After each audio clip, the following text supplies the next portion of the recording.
After reviewing the film and everything, what did you see that maybe you didn't see on game day? I'm not sure about a lot what I didn't see, but offensively, I thought we executed at a pretty high level. The offensive line did a really nice job, particularly run blocking, picking up the different things that they do defensively. Our receivers blocked really well downfield. That's why we got some huge explosive runs, as they did a good job. And Mike and Braylon both ran extremely well. Obviously, Talon made plays with his legs. Passing game-wise, we were pretty efficient as far as where we were supposed to be on our routes and the timing of the ball coming out of our hand. They got us a little bit late in the game with some of their pass rush, which hurt us on the drive that we had to punt the ball away. But for the most part, offensively, we played pretty good. Defensively, we played with a lot of effort. Guys were running to the ball. We still have some assignment issues that opens up big plays, explosive plays for them.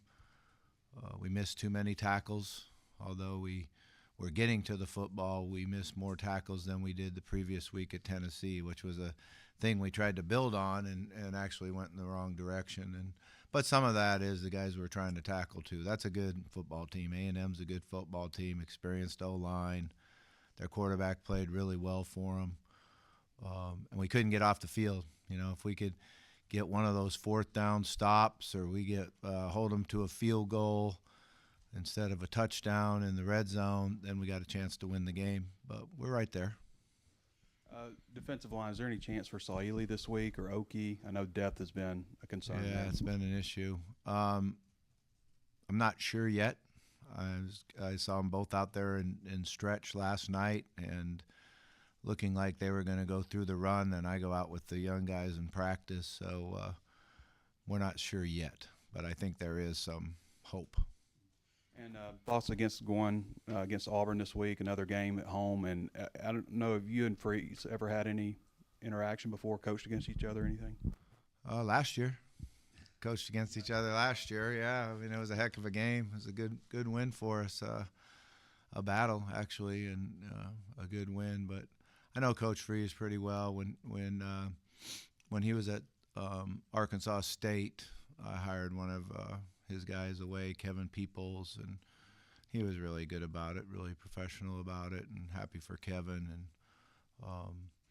But that's really all the interactions I've really had with him. With the defensive line, we've got to see, Caleb James, Frank Mulipola. I think Otis played a couple snaps. Is that something maybe you're going to continue to tinker with, maybe get some different guys in the game that haven't played, or any of the freshmen maybe coming on, that guys that maybe can start contributing in addition to Otis? Yeah, that's actually a conversation we're going to have later on today. We were able now to have 2 practices on film with the freshmen and the young guys, and it was fun last night. They were out there competing hard and playing hard, and it was good to see that, the way they competed and how they had fun. Our pitch count's pretty high for the defensive line, so obviously we're trying to rotate some guys in, get them fresh, and I thought Frank did a nice job. I think he played 5 plays, had 3 tackles, and but then he had an assignment error that really hurt us. So it's kind of like making sure we're all on the same page when we rotate them in there. With Talon and the sacks, it seems like it's just kind of a give and take with that, because he can run backwards and escape and run for 50 yards, and then you have the 25-yard loss on that fourth quarter drive. I mean, what are the conversations with him like? Because they're such a big boom for him for you guys when he escapes the pocket, and it's can really be a damaging. I mean, how do you kind of balance what he can do and it's the kind of the negative plays of those sacks as well? Yeah, it's a fine line. You want to make sure you give him his athletic ability a chance to make plays for us, but we also have to understand situations. And the one play when we were coming out and we had a nice double move and had it open, we unfortunately didn't protect it well. That was one where I would just like to see him get outside the pocket, throw it away, understand that 2nd and 10 is an okay situation. It's not a negative play for us. I think one of one of the issues we always grade the game on is how many negative plays did we have and how many negative plays did we force, and we had way too many negative plays in that game. But then he also makes huge plays running with the ball, so it's a fine line. You don't want to take away his instincts and athletic ability, but he does need to understand the situations of the game, and his maturity now, his experience now is something that he can handle that. I think he can do that. I was going to ask you about the Auburn offense, what you see from Jackson Arnold at quarterback, and maybe is it comparable to last year's schemes? They've been struggling with their offense. There's no question about that, and they ran the ball pretty well last week. Running back looked good, running the football, and they've got a receiver that we really have to understand where he's lined up, and he's a special player, kid I'm very, very familiar with out of high school. We actually had him committed to us at A&M. He's probably as good a receiver as there is in the entire country, so we have to know where he's at every play and how we're going to slow him down and take away his free access and make sure they have to beat us left-handed.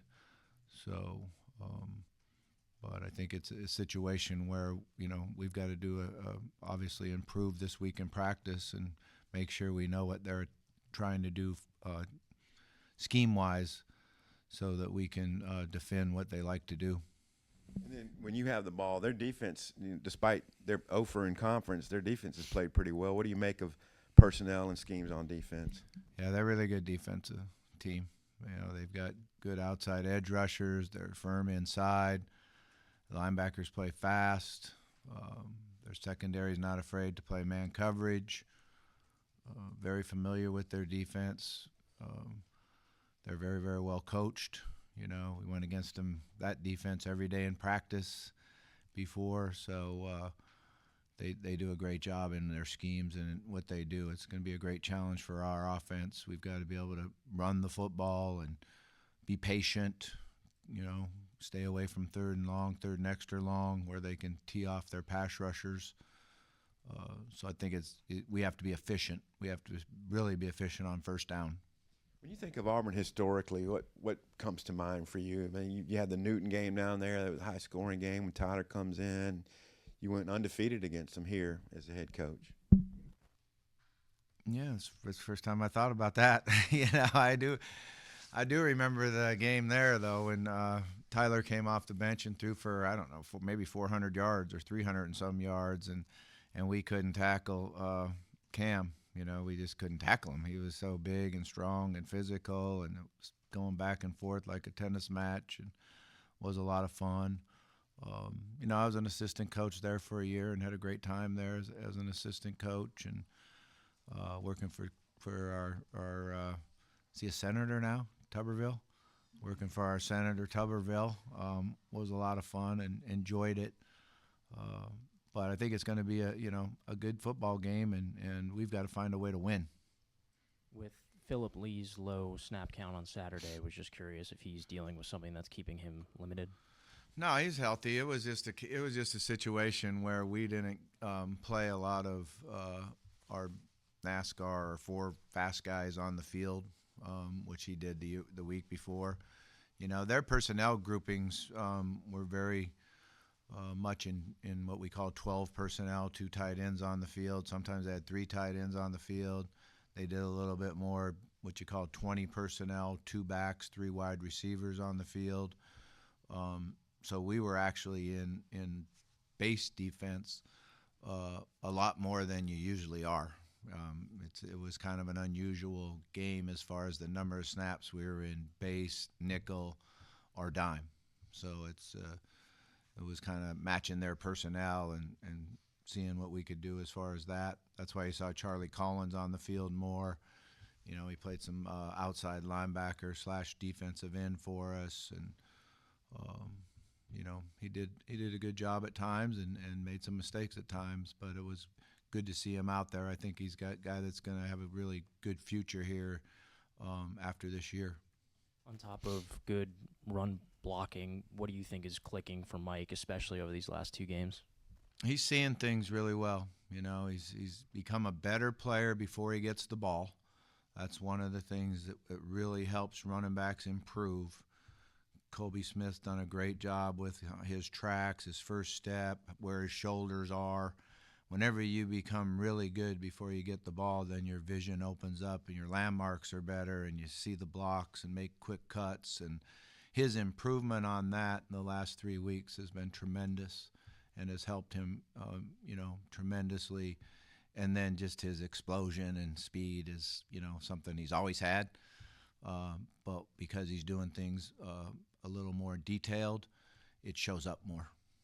I think some recruits in town over the weekend. Just kind of curious how active a interim staff can be in the recruiting space, and if those duties maybe get pushed to somebody else. It was a good weekend for recruiting. There was a lot of good players here, and we just work hard on it, just like as if you're going to be here. Omega Blake has been a guy for y'all all year. I'm just curious, has he been exactly what you expected, or is there anything that surprised you that maybe you didn't expect whenever you recruited him?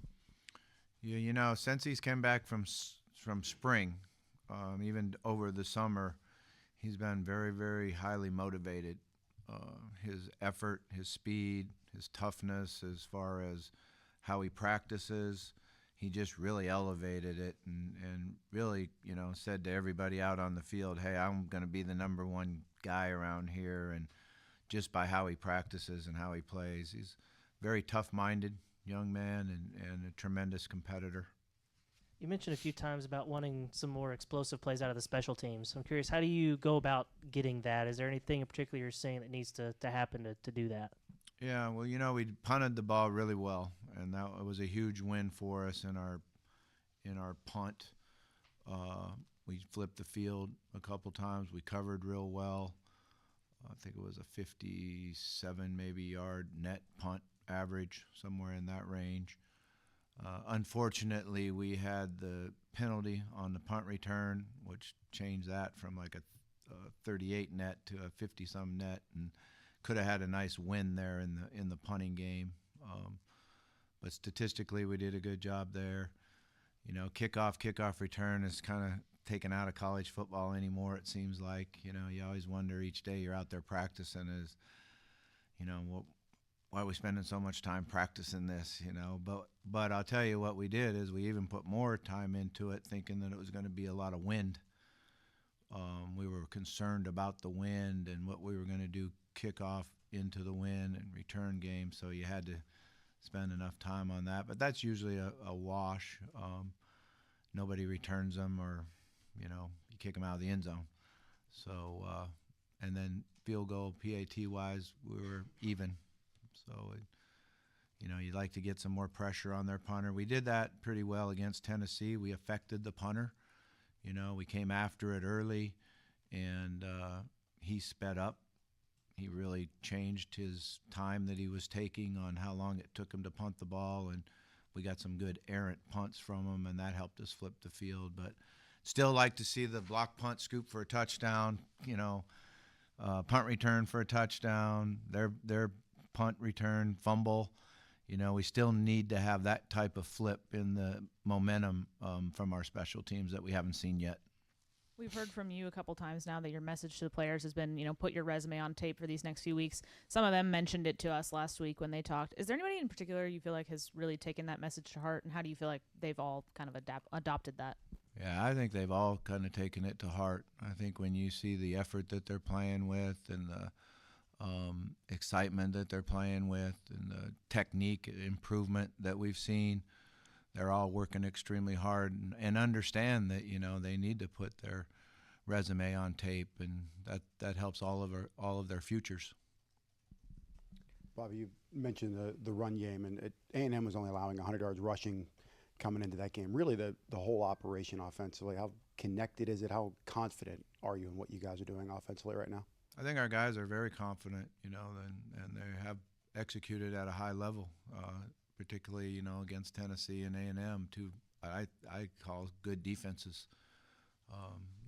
We get another challenge this week with Auburn coming in, so it's our preparation has to be really good. Our understanding of their movements and stems. Our players are consistently getting more football intelligence and more football instincts on the offensive side of the ball, and they have great confidence in it. Communication has been good up front. Our center helps that a lot.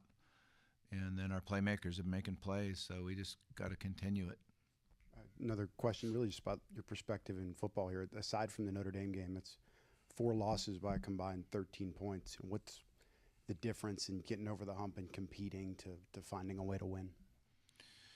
Yeah, I try not to think all the way back to some of those games where you feel like you should have walked off the field with the win and just concentrating on, what we're doing now. But what we need to do now is be a little bit more consistent driving the ball and scoring touchdowns when we get in the red zone. When we have to settle for a field goal and take 3 points, I think it really hurts our opportunity to win the game.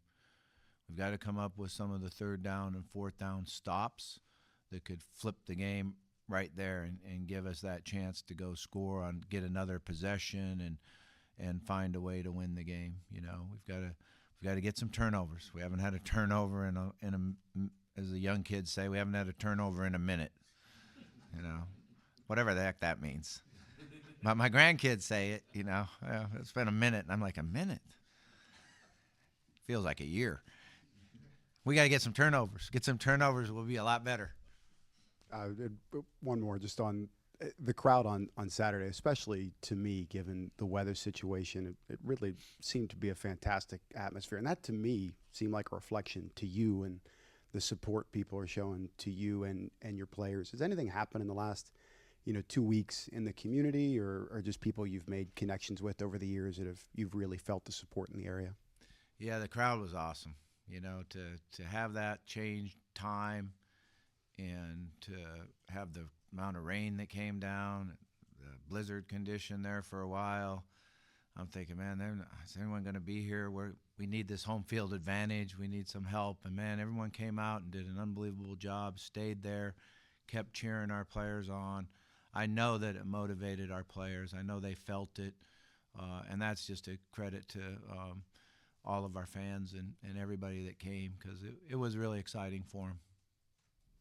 You touched on it earlier, but you and Coach Durkin were on that same staff at A&M. Is there any particular advantage for either side when you have a situation like this where both of you are familiar? I don't know if there's an advantage, and we've changed a lot from when I was at A&M because there's certain things at A&M that quarterback-wise were different, and things you could do. So we're a little bit different. He's doing a lot of same things, but he adds to the pile each week. He's a very unique coach, and he has a really good system, and he does a good job of defending plays. So we've got to be on top of our game and really do a good job of our substitutions, our alignments, our tempo. I think it's up to us to be able to change up those things and put some pressure on how they call things.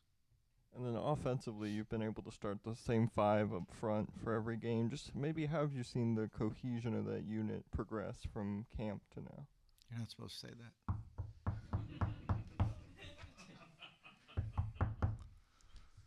No, they've done a nice job. I think it starts with our center being able to understand the offense and know the calls and know how to make the calls and get it communicated. And they've done a nice job of working together, and they put a lot of pressure on each other. I think that's a great job with the offensive line is they take a lot of pride in it, and when they make an error or make a mistake, they address it amongst themselves and try to work hard not to do that again. Looking at the defensive line, just in the last couple of weeks, how good of a job do you think they've been able to do just to get off blocks and get to the ball? We've done a nice job of using our hands and being able to shed and be a presence. We've got to be a little better job of tackling and a little better job of making that play right at the line of scrimmage. But the presence has helped the linebacker not have so much space to have to cover and make the tackle. So, but I'd still like to see us improve on it and improve on our quickness and our shedding and something we got to add to the package to get better at.